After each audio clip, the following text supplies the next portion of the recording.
Bayangin, lo yang hidupnya biasa-biasa aja, tiba-tiba lo itu bisa jadi kaya dalam semalam. Dan karena kesalahan lo sendiri, alhasil lo itu malah menjadi lebih miskin dari sebelumnya. Inilah cerita tentang Michael Carroll. Halo para pemuda sekalian, jadi ini adalah cerita seorang Michael Carroll yang pada waktu itu berusia 19 tahun. Jadi ceritanya itu gini, Michael Carroll ini ya hanya seorang manusia biasa lah, seperti pada umumnya. Pemuda biasa-biasa saja yang bekerja di salah satu perusahaan dan dia sebagai orang yang melakukan pengemasan untuk biskuit gitu. Nah, memanglah seperti pada anak muda umumnya, dia bekerja, dia menghasilkan uang dan uangnya untuk memenuhi kebutuhan hidupnya itu sehari-hari. Dan dia ini mendapatkan penghasilan itu ya sekitar 3 juta per minggu pada waktu itu.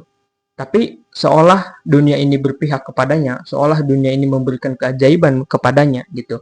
Karena dia ini berhasil memenangkan lotre terbesar pada waktunya. Dan kalian tahu jumlahnya berapa? Jumlahnya itu adalah 223 miliar. Tentu ini bukan angka yang kecil gitu. Ini angka yang sangat besar. Bayangkan, lo yang tiap minggu cuma dapat 3 juta, 3 juta, 3 juta, dan sekarang tiba-tiba dalam semalam tanpa melakukan apapun gitu, lo mendapatkan uang dengan nilai 223 miliar. Gila banget gitu. Pemuda yang biasa-biasa saja tiba-tiba dapat uang segitu, menurut lo, kalau lo itu kejadian sama lo, apa yang akan lo lakukan? Mungkin lo berpikir bakal bangun bisnis, bakal uangnya itu lo investasikan, ya kan? Bakal inilah, itulah. Dimana mungkin tujuan lo itu supaya uangnya itu lebih bertambah lagi. Atau setidaknya uang itu bertahan sampai lo itu mati menggunakan uang tersebut. Maksudnya bisa memenuhi kebutuhan hidup lo sampai mati dengan uang tersebut gitu. Tapi berbeda bro dengan Michael Carroll itu. Michael Carroll ini, dia ini anak umur 19 tahun yang digaji 3 juta per minggu, yang tidak punya basic keuangan, tidak punya kebiasaan untuk mengatur keuangan sebesar itu. Karena ya hidupnya cuman biasa mengatur uang 3 juta per minggu, dia mengatur uang 223 miliar, ya mungkin bingung juga. Ya sama, Michael Carroll pun pada awalnya bingung gitu. Michael Carroll ini bingung. Tapi yang dia bingungkan adalah dia berpikir gimana caranya uang tersebut itu dihabiskan untuk bersenang-senang. Bukan seperti pikiran-pikiran yang kalian pikirkan tadi, untuk bisnis, untuk investasi. Enggak. Dia berpikir gimana caranya uang tersebut itu dihabiskan untuk bersenang-senang.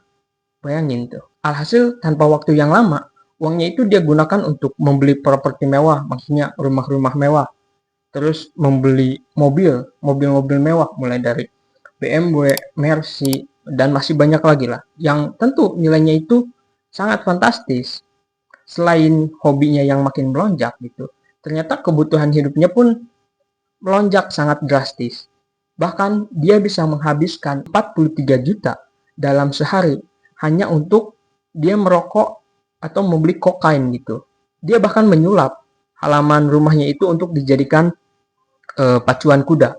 Tapi bukan untuk pacuan kuda, untuk mobil mewah yang dia beli sendiri gitu. Jadi dia menyiapkan ya tempatnya seperti pacuan kuda lah. Karena kayak tanah-tanah, tapi dia gunakan untuk mobil mewah bukan untuk kuda gitu. Jadi semacam arena gitulah. Jadi nanti di arena tersebut dia akan bermain mobil-mobil mewah tersebut dengan temannya sampai mobilnya itu rusak. Kalian nggak salah dengar, sampai mobil-mobil mewah itu rusak. Jadi ya kalian bisa bayangkan lah, arena untuk kuda pakai mobil mewah yang tentunya harganya sangat prestis gitu, dan dia gunakan sampai mobil-mobil itu hancur. Ya mungkin kalian bisa membayangkannya itu seperti main bom-bom kar. Tapi ini bukan pakai mobil-mobilan gitu, pakai mobil beneran sampai mobil itu rusak hanya untuk mendapatkan kesenangan gitu. Menurut gue gila banget. Dia sampai segitunya hanya untuk mendapatkan kesenangan. Dan kalian berpikir kegilaannya itu hanya di situ saja? Enggak, masih banyak lagi kegilaannya. Sampai rumahnya ini dia jadikan sebagai tempat pesta. Dan dia namakan pestanya itu adalah Pesta Pora ala Romawi atau gaya Romawi itu. Gila gak tuh? Jadi uangnya itu memang untuk dihambur-hamburkan. Dia hanya menggunakan khusus uang itu untuk dihambur-hamburkan. Berjudi, membeli alkohol, dan masih banyak lagi. Dia bahkan mengaku pada waktu diwawancara, dia bahkan meniduri 4.000 wanita. Damn, gila gak tuh? Udah mabuk, iya. Judi, iya. Obat-obatan terlarang, iya.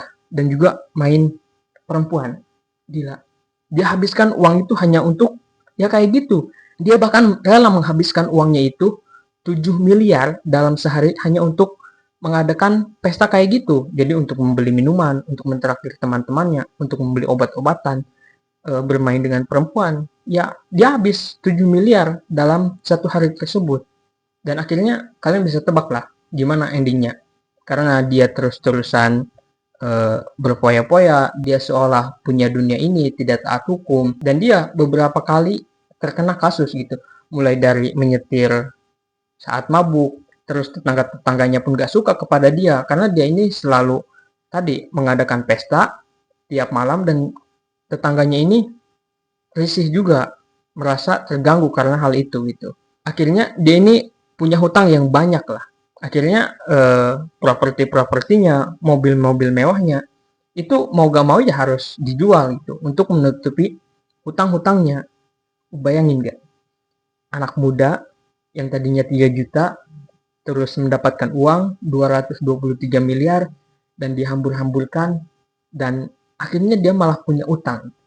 Mungkin itu gak kebayang bagi kalian yang memang jago untuk mengatur keuangan. Tapi Michael Carroll itu semua bisa terjadi.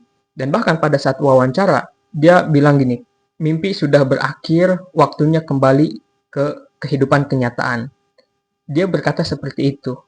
Sebetulnya, ya bisa saja dia ini bisa berada di mimpi tersebut kalau dia bisa mengatur uang tersebut. Dia akan terus berada yang dia sebut mimpi itu, ya kalau dia bisa mengatur keuangannya. Tapi, ya tidak begitu. Dan selang beberapa tahun, Michael Carroll ini terlihat sedang membersihkan jalanan kota. Ya, kalau kita bisa bilang dia ini sebagai pemulung sampah lah. Jadi ceritanya ternyata setelah dia bangkrut, dia ini sempat menjadi tunawisma karena dia tidak punya lagi rumah, tidak punya mobil mewah, ya pokoknya tidak punya apa-apa lagi.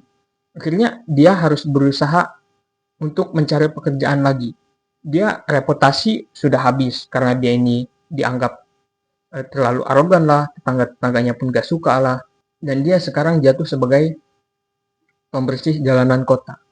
Bayangin, jalan tersebut yang dulunya dia lewati menggunakan mobil-mobil sportnya sambil mabuk-mabukan dengan cewek, sekarang dia harus membersihkan jalanan-jalanan tersebut. Nah, dari cerita ini, banyak sekali pelajaran-pelajaran yang dapat kita ambil. Seperti contoh misalkan, mentalitas itu lebih penting ketika kita ingin mendapatkan sesuatu. Contoh kayak tadi, mentalitas orang kaya itu lebih penting daripada kekayaan itu sendiri. Michael Carroll orang kaya, jelas dia punya uang 223 miliar. Dia punya mentalitas orang kaya? Enggak juga. Mentalitas orang kaya dengan mentalitas orang miskin itu sangat berbeda jauh. Orang yang memiliki mentalitas orang kaya itu cenderung menggunakan uangnya itu bersifat untuk kebutuhan gitu. Dia membeli mobil mewah. Ya memang mungkin orang kaya banyak yang beli mobil mewah. Tapi mobil mewah tersebut itu bisa dia jual lagi, harganya bahkan gak turun. Ya bahkan naik lah, gak turun gitu. Harganya tetap stabil. Walaupun itu second gitu. Orang kaya bisa membeli mobil mewah yang harganya 20 miliar. Tapi mobil tersebut hanya ada 5 misalkan di dunia. Tentu ya mobil tersebut itu gak bisa turun sama sekali harganya. Bahkan akan naik terus. Dan pelajaran yang kedua menurut gue adalah keberuntungan itu datang dari kesempatan yang bertemu dengan persiapan. Kenapa? Karena keberuntungan itu bisa diciptakan ketika kita punya persiapan dan kesempatan itu datang. Cerita Michael Carroll tadi, dia kesempatan sudah ada untuk menjadi orang kaya. Apakah persiapannya matang? Enggak juga.